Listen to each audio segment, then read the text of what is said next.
Հայ-վրացական զինակցության այդ փուլում վրացական արքունիքը գնաց շատ ճիշտ տեղին որոշման,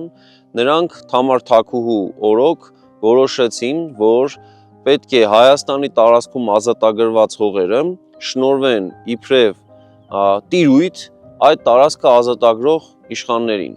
Եվ եթե տնօրինողը ավագ եղբայրներ Զաքարյանների մեջ, Զաքարե Զաքարյաններ, ապա նա եւ նրա եղբայր Իվանեն պետք է հենց գործընթացը իրականացնեին, բաշխեին իրենց ենթակա հայ իշխան զորականներին այդ տարածքները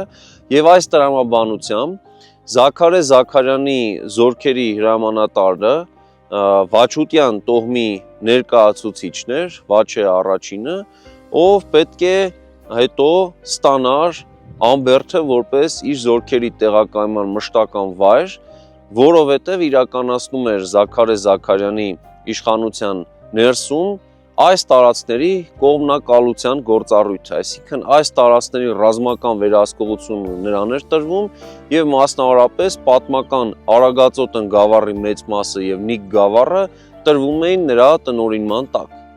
Այս նոր իրողության պայմաններում